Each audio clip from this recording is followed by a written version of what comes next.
Hey, what's up, Vox and Hops heads? I'm Matt, the vocals of Cryptopsy, and you're listening to my podcast, Vox and Hops, where I sit down with fellow metal musicians to talk about their lives, music, and craft beer. I hope that you have had a wonderful weekend. I took the time to relax and to hang out with my family. I love doing that. I love cherishing that. These small moments like that are very important, and we have to focus on the positive things right now because we are living in a world flooded with negativity, and I just want to embrace everything that makes me happy. And this past weekend, I had a bunch of moments like that. I suggest that you do the same. This Vox and Hops episode is presented by Heavy Montreal. Heavy Montreal is Montreal's premier metal promoter. They put on one of North America's biggest and best metal festivals each summer. They also promote a whole bunch of amazing metal shows throughout the year here in Montreal. I'm so stoked to have them presenting the podcast. It is truly, truly an honor. On today's episode, I'm with Neil Fallon of Clutch. Here it is, Vox and Hops, episode number 171.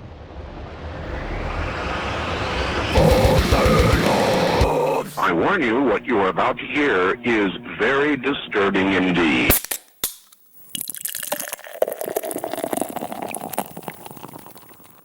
Hey, what's up, everyone? Today I'm with Neil Fallon of Clutch. It is super good to see you. Last time I saw you, we were both at Heavy Montreal, and I saw you on stage, and that's the last time that I saw you. So let's start with a very, very easy question.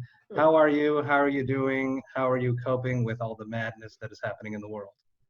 Well, I suppose in a lot of ways, it's not like the situation for me is not unlike anyone else's. It's a day-by-day process, with a family. There's good days, bad days, but thankfully, the band, Clutch, we all live geographically close to each other, so we can still rehearse and do the live stream thing, which was sort of the forced learning curve of this, episode in our lives. But it's working out all right. I think that's what's going to get us from point A to point B, so to speak. In the big picture, we have nothing to complain about. It's almost like a blessing in disguise that the technology is where it's at when we have hit this point in at this horrible experience in our lives. Yeah, I totally agree. It's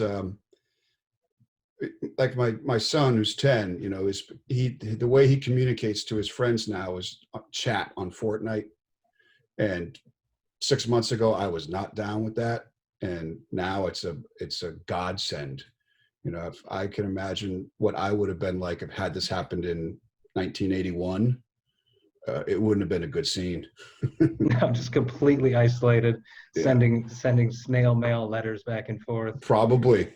Being like Rocky and Rocky and opening his window and screaming, "Hey, Adrian!" Yeah, it's for me, what my main concern is when all is said and done, one way or another, this is going to end eventually. But I think the psychological trauma for some kids we won't know about that for quite some time. And that's what spooks me. Not to get too dark, but try to keep things light and, have some kind of routine, go on day drives, get out of the neighborhood. Those things count for a lot. I completely agree because I have a 4-year-old and a 2-year-old, and it's at the point where we go out, live in Montreal. We don't live downtown, but we still live on the island, close enough to downtown. So there's always a vast population of people out. And it's at the point where my daughter is trained to move away from people. And what is the effects going to be if it's been 3-4 months at this point that she's been trained to do this, which is, a big portion of her life. What is going to happen afterwards? And I'll say a 4-year-old and a 2-year-old, I was, many times my wife and I have spoken and saying how lucky we are that our son is 10 because he's not a teenager, so he isn't sulking, but he's not 4 or 2 because he's not completely dependent on us. He's independent and quite hasn't hit the puberty train. So I think we kind of hit a sweet spot with parenthood here in context of this nonsense. Absolutely. Me being in the band, trying to keep the music flowing, conducting a bunch of Vox and Hops interviews. My wife wrote a children's book during the pandemic, and I helped her do that. I was still working from home and balancing having 2 little children. You got to have patience has been tested to the utmost. Yeah, In the a lot past of few walks. months. Everybody's You have taking a to. lot of walks. You have to. It's the only way you have patience. Vox and Hops is all about hanging out with my metal friends and talking about their lives, music, and craft beer. What beer do you have on your side there, Neil, that we're going to share? I have a Bell's Lager of the Lakes, and I chose this because it's 2 o'clock in the afternoon, and I don't want to hit myself over the head with something huge. But this is fantastic. You know, it's a lager, so it's I don't know what the percentage is, probably like 5 or something. But it tastes pretty big for what it is. You know, I've become accustomed to big beers as many of us have. But especially in the summertime, you know, after a bit of yard work, something like that is pretty fresh. And I love Bell's. Bell's is fantastic. Absolutely. And I find it very refreshing that lagers and pilsners are coming back strong, that there's a new interest in them, fighting this haze craze, which I love. I love the haze craze. Yeah. But on a nice summer afternoon, it is great to just drink something refreshing, which is what those beers were created for, right? It was created to hydrate the farmers out there and to hydrate the workers and to keep them safe when the water wasn't potable. Yeah, I could see it's like many things in life where the tastes and trends swing back and forth. And of course, in the United States with prohibition, we got stuck with a certain kind of beer for decades and almost a century. And then people started doing the microbrew thing, and well, let's make a Chipotle peach lambic, you know, and it's all the way. It's like, well, okay, that's great, but it's something to be said about these, you know, European beers done right. That's one of the cool things about touring is, you know, in Europe is getting beer served in that really old school way. And I think beers like this kind of hit the sweet spot. You know, it's a North American brand of it, but it is refreshing. And I love it. And I love that it's coming back to its original form, because as you mentioned, the a Chipotle lambic, there's a lot of ways you can hide a flaw in that, but you can't hide a flaw in a nice lager or a classic Pils. On my side, I'm drinking. What is that? I can't even. It's Bench Brewing Company from Niagara, Canada. This is their Rosé Wildwood. It is a barrel fermented sour ale on strawberries and Pinot Noir. Whoa. Yes, I picked it because I read that you guys put out a dark sour ale, which I want to talk about afterwards, and I thought that. Yeah, I will be happy to talk about that. Just for the record, truly in Clutch, the beer expert is John Paul. He is the guy who can talk about it for days. That's not quite my pay grade, but I'm the end user. You could benefit. Yeah. Absolutely. The band writer is pretty telling. Cheers. Hey, cheers. Thank you so much for meeting up with me. Salute, of course. Fantastic. Tart. You can taste that strawberry. Complex sours. Love them so much. Bench is doing some fantastic stuff out of Niagara. They treat beer more like wine, which I find super, super refreshing and interesting. Take me back to your beer youth, growing up as a beer drinker. Do you remember your first beer? Well, I have photographic evidence of me at a party with my parents when I was 2, holding like a Budweiser. I mean, I wasn't drinking it, but it's, you know, it's one of those old school pull tabs, which is why they would give it to a 2-year-old kid, because that's a great way to lacerate a finger. That's how you grew up. I don't remember precisely exactly. You know what? I do remember my first beer, you know, underage. It was actually a Molson. And I think it was called, and I don't think it exists anymore. It was Brador. Does that sound familiar? Not to me, but it is very possible. It was like a dark beer, and my first employer was from Montreal, and he was always drinking Molson, and he was a great boss because he would give me beer at 16, 17, you know, one. And that was my first beer, so to speak. I might have had a sip here and there with my dad, but I don't recall those like I do that. How did your palate develop over the years? You mentioned that John Paul, you said, is the true craft beer nerd of Clutch. Mhm. How did you grow with him? Take me on your craft beer journey. Well, old enough to remember when we would go to a bar and they had Samuel Adams, and we thought that was really exotic. It was cool. It was Yeah. it's pioneer craft beer brewery right there. Yeah, and now it's it's everywhere, and that's cool. And I do remember that one of my first craft beers when I turned 21. There was a liquor store across the street from my apartment. I got a Sierra Nevada Porter, drank it with eating a liverwurst sandwich, and went directly to bed because that'll do you in.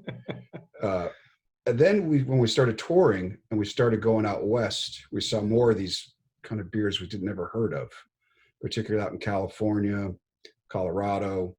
And that's when I think we all realized that beer is much more involved than your Budweisers and Millers and the things that your dad drank. John Paul's definitely much more of a sour guy. He loves that stuff, and that kind of helped define what the Clutch beer was that we did with New Belgium. Thank you, Jesus. It's 2:00. It's okay. Yeah. Thank God I'm drinking a light beer. I'm a little bit out of my head right now because I just moved into a new house, and me not being able to remember New Belgium is an indication that I can't find anything in my house right now, including my brain. It's a little out of my head, but at any rate, so I'm trying to think what else we got into after that, but we wanted to make a big beer, a winter beer.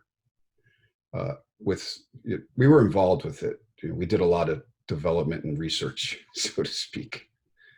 So take me through the whole thing, because I'm very, very curious. Being in Crypt Shop C and wanting to make a craft beer with a brewery for a long time, we spend many late nights when we probably should be in bed coming up with all these weird ass beers that we would make. Talk me through this whole relationship with New Belgium and how the Clutch beer came to fruition. It's a pretty wild story. We were on tour and we had a day off, and we decided to park up in Fort Collins, kind of outside of town, off the highway. And I was bored and just walked into town. And in the process, by the university there's a restaurant, and I walked into it just sight unseen to get something to eat. And as I was walking out, Eric Salazar, who works for New Belgium, was walking in, or vice versa. He recognized me. He asked me if I was Neil, and I said yes, and he was a fan of the band. And then he invited us to the brewery. And some of us went. It was a blast. I don't know if you've ever been. It's an incredible facility. I have not, sadly, but it's on my list of things to do. It's done really well, and at the end of the tour, you're up on a second floor, and there's a spiral slide that you kind of see at a playground. So by the end of the tour, you're a little bit tipsy, and then you go down the spiral slide and you go to the gift shop. It's very, very smart. Genius. Yeah. So then we just kind of hit it off and became friends. He became friends with the band. He would come to the shows in Denver or Boulder. A handful of times we played in Fort Collins, and then the subject came up of doing a collaboration. And we're like, sure, we want to do that, but we do not want to just slap our name on something that already exists. We want to have fun with this, be involved with this. So we went there, John Paul, Dan, and myself, and I can't remember what year it was. And we just kind of sat around a round table and brainstormed. Like, what do you like? And I said, I like, it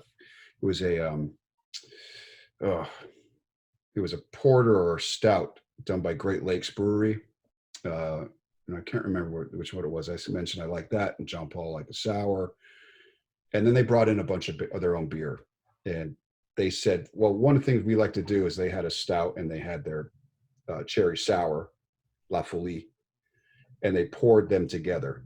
And we're like, wow, this is kind of like the best of both worlds. And then it was all about ratios. And it immediately became much more involved than I could, all I was reduced to was like, I like this more and I like this less, and that was great fun.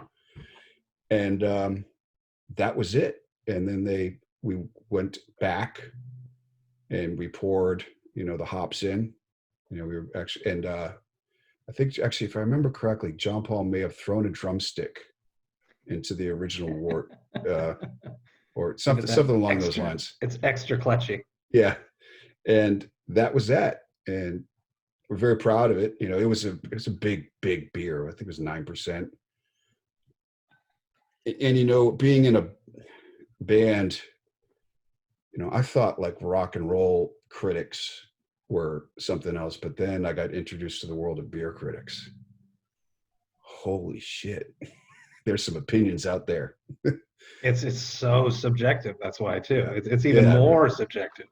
Yeah. I think your taste buds are, it's also a much more intrusive thing. Like if you don't like something, you just turn it off. But if you drink something, you can't turn off the lingering taste, and people have a very emotional reaction to it, and rightly so. But it was good. It was great fun. I saw that it had a good reception. I think even to this day, I checked earlier today, I think it's got a 3.6 on 5 Untapped, which is not a horrible rating whatsoever. Well, that's cool. Good to know. I think for us, it was just an opportunity to do something fun. And it was very flattering that they would want to do that with us. It wasn't certainly a money-making endeavor or anything like that. It was like, Clutch fans will like this. Well, most of them will. We're having fun. They're having fun. So it's kind of a no-brainer. It's sort of with all of the prohibition laws, it makes it difficult. It's not something that you can bring as a merch item, sadly, which would be very interesting as a band to do, especially for me, because I love craft beer so much. But it's not feasible like that, and the liquor laws are just so rigid. So it's just more of a fun thing, and they sent you some cases, and you guys had a whole bunch of Clutch beer for a while.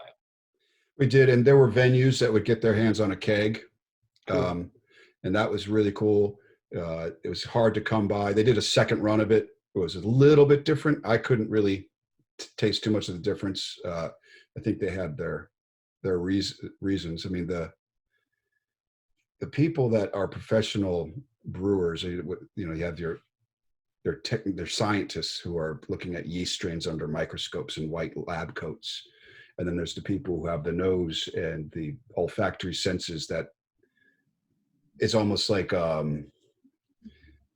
don't know what the right word is, a synesthesia, that they can taste something and use words in a way that folks like myself can't. And it was really impressive to smell something, say, oh, it's too much Brettanomyces or whatever. Mm-hmm. It's a skill set I think you have to be born with and then trained, pretty excessively to be good. It's like being a musician. You can have perfect pitch or close to perfect pitch, but if you're not going to work it, it's not going to go anywhere. It's not going to become that perfect pitch. And it's interesting. It's like Kandinsky, as you mentioned, being able to see colors and hear colors. And that's what these beer gods, these beer creator gods are doing in the world of craft beer. And at the end of the day, if you guys like the beer, it's the exact same thing as when you guys make an album. The album is for you. If you are a fan of it, if you are a fan of the beer, then, the critics can say whatever they want. Yeah, I think it's always very, very transparent and very obvious when a band or an artist, whatever, has made something thinking that this is what people might like. It's always pretty obvious. Whereas artists that do something that is challenging to listen to is always more rewarding in the end.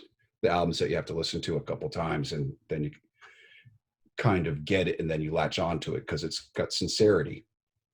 Which is something that I feel in this new modern age, these new kids, these young kids, no disrespect to any kids that are watching this, younger people, but to have the patience to give an album a second chance or to simply just listen to an album is something that is just not what happens anymore in the digital age. I do not envy young rock bands trying to come up now. I mean, it's so much traffic out there and background noise, and the idea that you have to be silly to get heard it's a drag. I don't, sometimes you hear like, oh, rock and roll is dead, and that's all just nonsense. I mean, it's just as alive as it ever was. It's just that now everything has a level playing field. There's probably the world's biggest rock band of the future is in a garage right now. And just because they're not huge on social media doesn't mean a thing, really and truly. But yeah, to be heard, I've always, A&R representatives were sort of the filter up until recent times. And now there is no filter other than the algorithm. The algorithm is now everybody's A&R representative, which is a little bit spooky and sad. Yeah. Because it's not a real person. Yeah. I mean, I'll say this, things like Spotify or whatever, I've discovered a lot of great music that I don't think I would have. But I could see like it's an embarrassment of riches. Like, okay, I like that song, skip to the next one. I don't like it, I'll just skip it altogether. You may have missed something amazing. It's tough. Yeah, and I say it all the time since I've moved to a digital platform as a way to consume music. I listen to way more music, but I listen to less albums as like a favorite album. I save less music and I revisit less music. And that's something that I find as a consequence. I'm exposed to way more, but I'm cherishing less. Yeah, I can see that. When you get older, you tend to kind of ossify the things that you like. And I don't think it's laziness. It's just that you've become the person that you are, and it becomes a little bit more challenging to find things that are new. When you're 16, everything's pretty much new. And I could rattle off 100 new bands. Now it's not as many, but I'm still trying, and I do find them. And it's like I said, it is an embarrassment of riches. There's so many. This band is huge. I was like, I've never heard of them. But how long will it be huge for is also the other thing, because being That's true. That hit of the moment. Can you name me one of these new bands that you have discovered recently? Well, I don't say they're new bands. Who I just got stumbled upon, and it's a bit embarrassing because they've been around for a while. We've actually played festivals with them, is Power Trip. Oh, fuck yeah. When I heard this, I don't remember how I heard it. I was like, what the hell is this? This is raw. This sounds like I got really charged up. And I realized that we had done festivals, and you know how that is. It's like there's 40 different bands, and you might hear the band that plays before you, and that's it. That's it. You got to eat at a certain time. You got to, you probably do your warm-ups at a certain time. Sometimes you got to sleep because especially at these festival runs, it's, you got to sleep if you can. Or Heavy Montreal, like logistically, you got to plan ahead, and you spend a good amount of time going to and fro. But man, Power Trip blew me away. It's sincere. It's real. It reminds me of what I listened to when I was in high school, but new and just mean.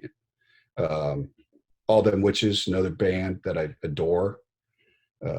Those are two that immediately come to mind as far as like heavy music. I could probably look at what I've been listening to on Spotify last night, but I was a bit blurry. It's all good. Take me back. This is a classic Vox&Hops question. Take me back to your youth, when you were growing up in your parents' or guardians' house. What music was playing when you were not in control of the music? What music did your parents or guardians listen to? A lot of the usual suspects, Bob Dylan, a lot of folk music, Emmylou Harris, a lot of Fleetwood Mac, a lot of folk music, Beatles, nothing too out of the ordinary. I've mentioned this in a lot of interviews, but my dad one of his closest friends was a little bit more adventurous in music, and he gave him an album by a band called the West Coast Pop Art Experimental Band. And they had an acid rock album called Help I'm a Rock, which is a Frank Zappa song. Cool. And I remember listening to that at a very young age on headphones and being terrified. But it was that good terror, that like you want to taste it again. And that record left an impression on me more so than Bob Dylan, even though I love Bob Dylan now, but that was a big thing. And those are the immediate ones that come to, and Buddy Holly, Roy Orbison, that kind of stuff. What band was your first band, the band that you discovered that scared your parents or scared your guardians? I remember very distinctly putting a Judas Priest poster up in my room, and my dad tearing it down the next day. No way. Yeah. My parents are, pretty conservative Catholics, so Judas Priest did not fly in my house. I also remember one time we went to mass, and I was being an adolescent jerk. I was probably 15, and I was wearing what they thought was just a white button-down T-shirt, and I had to go do something that required me to go to the altar in front of the whole congregation, and on the back it was the cult logo. Yes, and it just said the cult and man, that was a quiet dinner at the Fallon household that night. I remember hearing Black Flag for the first time and being terrified. And I also remember hearing Bad Brains. I mean, that was a pretty big deal hearing that band. We were very fortunate growing up around Washington, D.C. I thought having bands like the Bad Brains and Minor Threat and Fugazi was just that was just normal. But it was incredibly lucky to be able to see those bands. I never got to see Minor Threat. I was a bit too young for that. But I saw Fugazi a ton of times, and Bad Brains handful of times. They left big impressions on Clutch. May not be obvious in what we do, but they definitely informed our trajectory in one way or the other. When you would go to these shows, was it ever a moment? I know myself, when I would go see shows, it was like, I'm going to do that one day. Is that something that you had? No, not to be honest. It took, even when I had been in the band for quite some time, I was like, well, when is this going to not end, but is this feasible? I mean, I love doing it. Don't get me wrong, but I got it hit into my head over and over again that was not a legitimate career move. It wasn't, respectable. You're not going to make money. Go to school, get a degree, get a job you hate, and then you'll be a man. This coming from your household? Yeah. I mean, not so much in words like that, but just kind of implied. Being in a rock band was not, I think, what my mother and father envisioned I would be doing. But to a degree, maybe they still think that way. I'm lucky that they're still here with us, but I still think they're waiting for the phone call when I say, "Oh, I'm going back to school." It's not happening. I've been in this band for more than half of my life. Really, truly, I think it's John Paul and Tim. Those were the dudes that were saw the bands and they were like, "That's what I'm doing." And because of their, I think, focus and commitment, I rode on that commitment coattails. And we did the band for the better part of the 90s. And it was right around 2000 when families kind of entered the picture that I asked myself, and we've been dropped from the labels again, for the third or thousandth time. No more tour support. Been in the band for 7-8 years. Are we going back in the van? Mm-hmm. And at that point, it was like, all right, well, you can go back in the van, or you could try something else from scratch. And I was like, no, I'm getting back in the van. I'm having too much fun. I see people in the crowd that are having fun. You get one life. I'd rather gamble at doing something fun. And after that, it became much easier. I think psychologically, I became much more defensive and respectful about it, and treating it as something that I was lucky and fortunate to be in a position to do this. Because in hindsight, I see a lot of people that's all they wanted. And for whatever reason, fate, either by their own fault or not their fault, it just didn't happen. And I feel a bit guilty about that, but now, I can learn from that kind of, I don't know, not arrogance, but just not taking it seriously as I should have. Comes with age too, and with maturity, and it is something that we do have to be eternally grateful for. And with a summer such as this one, where we play no festivals, which is always a highlight of being a musician and touring, you guys took to doing some live streams. Let's touch on that. Tell me about the decision to start doing that. Originally, it was our booking agent coupled with a company to do the one we did last, live from the Doom Saloon. It's so cool. And thank you. It was, but prior to that, we were like, well, we had talked about streaming, but we were doing shows, and the two don't compare. So we were like, I don't want to learn how to stream. But then it became pretty much sink or swim. So we learned how to operate OBS, which is free software. I think it's Open Broadcast. I think that's what it stands for. Yes, I think that, yeah. And set up the laptop, and then we did a couple tests on YouTube just to see if it worked. And we are very fortunate in that, well, one, we all live close to each other, as does our front of house engineer, Ted. He lives in Philly, and we own our own consoles, our monitor console and a front of house console. So he would come down and do a mix. And we were able to use the in-ears, which makes a huge difference. And it was great. You know, when we did the tests on YouTube, I could see there were 7,000 people watching. And that's very gratifying, even though it's weird singing to the green light of a FaceTime camera. When it all said and done, you see people's reactions, like that made my day. That's priceless. And it gives us a project because, as you know, music is physical. And if we just sit around doing nothing, our muscles are going to atrophy. My vocals are going to atrophy. The muscle memory is going to fade away. And this is a great way to keep that going, because we will do shows again and we want to come out of the gate swinging and not like trying to play catch up. Mm-hmm. That's very, very, very, very smart. And it is true that if we don't use our voice, that it's so hard to get it back. It is. You know, I know sometimes, well, I only took my first vocal lesson just maybe about 2 years ago. And I wish Really? I'd do it at 20. And it wasn't a bid to change anything or, you know, get a higher, more of a range, but just, so I was having trouble. I was losing my voice. And so I started doing vocal warm-ups religiously, and it made all the difference in the world. So after doing that, I'll find myself at the end of a tour, the last show, I actually feel stronger than the first show, because you're just doing it every night and every night.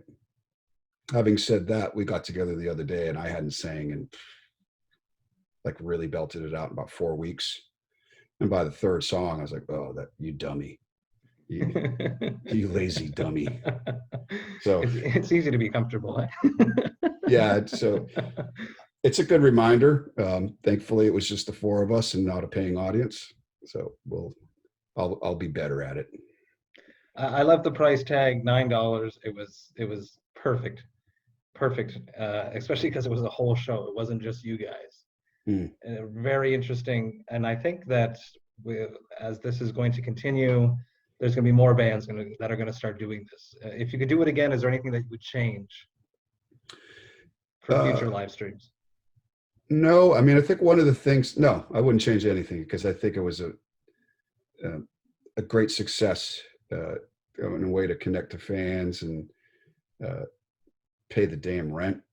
Let's be honest about this. One thing I think we all wrestled with is like, all we used was the same FaceTime camera that I'm using right now. Really? And we were thinking, well, we need to get some more cameras, get a video switcher, get someone in here to switch the camera. And, you know, we might still do this, but we heard very distinctly from fans, they like the kind of DIY raw aspect of it. It was just a single shot of the four of us, kind of like you see on stage. It wasn't slick. There wasn't a lot of production, or zero production. And that was kind of reassuring that that's not what people were really interested in. They just wanted to hear the songs perform live. And at the end of the day, that's what matters. I mean, that's what I would want if you know, Bad Brains did one of these. I just want to hear them do their songs. I wouldn't be bummed if there wasn't a GoPro on the bass. That'd be cool, but it doesn't make the show. Absolutely. Neil, one last question. Take me to your hangover cure. You seem to be a very controlled individual, so I doubt you get hungover very often, but when you do, what is your ritual? Oh boy. I would say the old man cure of Alka-Seltzer is good. Pickle juice is good. Pickle juice is good if you don't, if you Pedialyte is just so disgusting. I just can't drink that. Of course, water. And then about 1.5 beers. And then stop.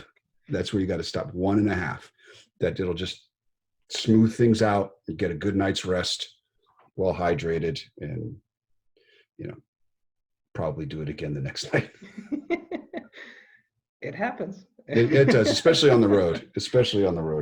Hey, every time we come through a town, it's an event for the people that are going to be there. So Mhm. sometimes, for us, it might be a Tuesday night. For them, it's something that they've been looking forward to, saving for. And if it's our friends, it's something that's been planned and organized. So, sometimes we get carried away with the fun that we get to have. Yeah, it's one thing I have to keep in mind is every night can't be Friday night. Sometimes you have to fake your way through it. Especially for our vocals too. Running your mouth for 3 hours, is not the wisest thing after a show, and the body doesn't process it like when you're 22. When you're 49 and going to bed with a belly full of 7.5, tomorrow's going to be rough. At 10 a.m. loaded, yeah. or at a festival when you pull up behind the stage and the band is the first band is 11 a.m. kick drum. Yeah, exactly. That's always a good one. Neil, thank you so much. I really, really appreciate you taking the time, sharing a brew with me, having a chat. I really appreciate it. Cheers. Cheers. This has been great. Hey, thank you all so much for listening right to the end. You know that I love and appreciate that. It was so great to catch up with Neil. He is truly a very, very cool human. I really enjoyed our chat. He is so humble, so down to earth, such a huge rock star, and I'm super stoked that he took the time to share a beer with me. Much love, respect, Neil. I can't wait to sit down and share a brew with you in person one day. I would absolutely love that. If you ever get to the level where Neil is, anyone out there, any aspiring musicians, please stick to your roots, stay true, be humble, because that's what Neil has done, and he's just fucking awesome. I truly, truly respect that. If you enjoyed this episode, you could like and subscribe to the Vox&Hops podcast on all of my social media accounts, which the links are available in the description of this podcast. You can subscribe to my YouTube channel, and you can subscribe on your favorite podcast platform. I hope you guys have a good rest of the week. I have one more episode coming at you this Friday, but until then, remember to enjoy life, metal, and craft beer. Cheers, Vox and Hops heads.